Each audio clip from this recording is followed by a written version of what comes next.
What you think you got more love for? Basketball or music? Or is it kind of like... I think they go hand in hand with me. I think music was my first love, though. I think, growing up and just listening to music in the house, being introduced to so much different music, and I just fell in love with it. As far as basketball, I was an athlete. I tried football, basketball, baseball. I did everything until I realized basketball was the one. But music was always that one consistent for me. So, but it's still, I think they go hand in hand. Absolutely. And do you think do you think that people just, I think you kind of spoke on this before, but do you think people just automatically off top with ball players and music just kind of automatically? Yeah, they ain't trying to hear that shit. They ain't trying to hear that shit. they not trying to hear it at all. Why you think that is? I get it though. You get introduced to a certain thing and you like to enjoy it in the way that it got packaged to you in the first place. You know what I'm saying? So when you try to do something else, it's like, nah, we don't want that. We want. Show them you can do it. Exactly, but for an athlete to try to rap, that shit is almost impossible. You look at it. It's been a couple dudes had some success, but it's literally a handful. You know what I'm saying? Yeah. Like Shaq. You can't keep using Shaq. Shaq been that shit a long time ago. He got the money off of it, the but plaques. Shaq was just playing. But he worked. sold $2 million. Yeah. Sold $2 million. You gotta add it up. Shit You worked. gotta, I don't feel like he was trying to be no rapper. You ain't feel see like the he just video? I'm trying to do everything. You ain't You see the know video? what you want to say? I feel like that nigga just trying everything. He was just hustling. No, he was in the music videos rapping. But he, Yeah. You get what I'm saying? $2 million. I know what he you know what I'm saying. That wasn't his He was trying to be primary. an actor, rapper, Everything. every commercial. He was trying to do everything, but he hit. Yeah. Exactly. He He hit. just a winner. The nigga just a winner. Whatever he do, the nigga winning. Yeah. You know what I mean? Yeah, Some but nigga be like- chosen like that. Be just winners and everything. Yeah, but it ain't a lot of them, because just like what he was saying, just like what Lou was saying about basically a familiar thing being repackaged, that's kind of like fucking Burger King trying to sell fried chicken.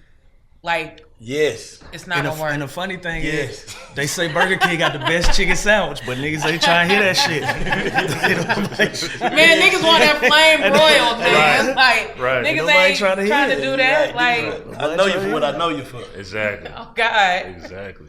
So let's just jump to that. Everybody who sat down, we had Shumpert here, we had Big Baby here. Who is the basketball rapper GOAT? And it don't even have to be somebody that actually put music out. Shaq sold $2 million. That's what I said. You can't like that. Who else they said? And he did that. A lot of he people did that did. at a time when you had to go buy that shit. And Damian Lillard, $2 Damian million hard Lillard copy. has done Lillard, music. or- Stack 5, Steve Jackson has Yeah. done music. I'm saying who else they said was the GOAT though, besides Shaq. Like who in the ranking for being the next For GOAT? me, it's Shaq. Kobe did some music too. Ain't never come out. ooh, I'm just saying, like You can give it to No disrespect. You can give it to Dame Lillard. let it go hard. But Dame He he put a lot of time and energy and effort into people respecting him as an artist. You know what as a I'm saying? lyricist. Yeah, Yeah. like, that's how he spent a lot of time on that. So give him credit for that. Shump too. Sure. Yeah, for sure. For Being sure. a successful black man, what you think the most, like, the biggest struggle is? Like, just even having success. Or just, you know what I'm saying? Shit, maintaining it and finding that balance of saying no to people. I think that's one of my personal struggles. It's hard for me to say no to folks, but I done gave so much. Right. You know, I'm lucky for me, I was able to stay in the business so long. I came in as a kid. I got drafted when I was 17. Got out of it when I was 36. So these last few years, I've been able to be a grown man, look folks in the eye and say, hell no. You know what I'm saying? So my struggle just been having that balance of taking care of your people but not getting overextended and just maintaining it at a high level. So let me ask you this, and my question is because you're originally from Memphis. Yeah. Do you think that they should do a Hustle and Flow Part 2? Hell no. Who would do it? Some stuff you just don't mess with that. Who would do it? Yeah. Yeah, Yeah. That's good. Yeah, you're right. Cause The real every shit. time I look at it, I ain't figured out whether it's a comedy or not, but I laughed the whole movie. But I don't think it's meant to be funny. Right. It's funny, but it's also to some people real shit for what they go through. For Artists sure. for sure. It's For like sure, a for mimic. sure. It's really like a mimic version of how I grew up for real. Like I see all the characters. Like I grew up around people like that, but like a comedic version of them though. You know what I'm saying? Yeah. For real. But DJ was hard on it. Yeah, I'm trying to think of who can do that. Man. Classic. Mm-hmm. Yeah, we might just need to leave that one alone. Say you in charge. You can push your P, man. The real one. Classic hustle and flow. Yes. Man. You are probably, in my opinion, the best quote unquote 6-man ever. You know what I'm saying, to play the sport. I agree with you. What made you decide to go that route? Because some basketball players like, I gotta start, man. Nah, I ain't go that route. That's just where it. That's where just it where worked out. That's just where it took. That's just where it took worked me. out. You know what I'm saying? If you look back in my, I want to say in my 5th year, I was the starting guard on the Sixers team, averaging like 22 points a game, 5 assists. I was making a lot of noise, and I broke my jaw. Broke my jaw. Was How gonna you do be that? I ran into Antoine Jameson. It was a loose ball. Oh shit. Yeah, I ran into his shoulder on my left side. It transferred and broke the right side of my jaw.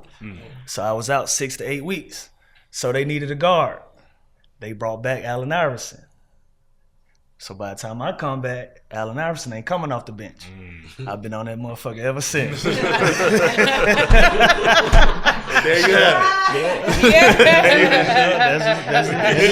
That's just where it took me. You know what I'm saying? That's where it took me. I made it. Ever get a chance to touch that flow? Yeah. When you touch that flow, you man handle your business. I handle my business. You know what I'm saying? I show young kids and people even other pros looked at it like, you know, they wasn't where they wanted to be in their career. But I took that and I made it look like a cool job, something to really do. You know what I'm saying? Right. I came off the bench 3-4 years in a row leading teams in scoring. You know what I mean? And still didn't get an opportunity to start. You know, but I did my part. Every time I step in between the lines, I did my part. You know, so when you say you the GOAT or the greatest to ever do it, I can't even fight it. I did it for so long, like nobody else in that position, whether it's Jamal or Manu or other guys that we always get put into that same conversation. I did it my whole career. You know what I mean? So. Yeah. Is there a lot of well, obviously there's a lot of stress that comes with playing ball and being a star. And I say that just because we all see what John Morant went through, you know what I'm saying, went to kick it at the strip club. Of course, he might have showed a firearm and everything, but they kind of like tried to persecute him.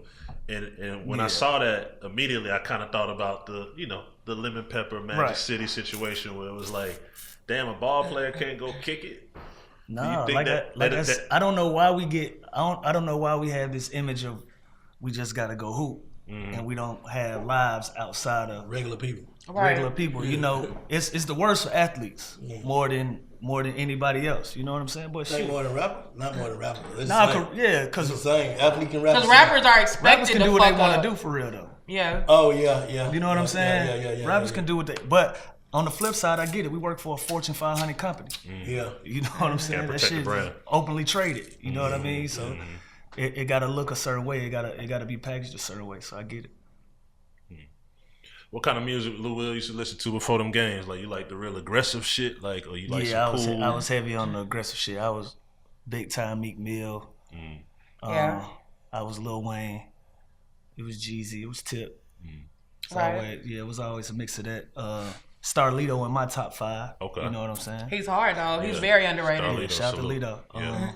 So I can mix them up. If you was playing out, would you be fucking with like some drill music or something? Or? I can't get into that it. Ain't really a that vibe. shit is not relevant to nothing I go through. Gotcha. Real shit. Like if finally can't get somebody into is it. able to like say that, like Yes. that's not me.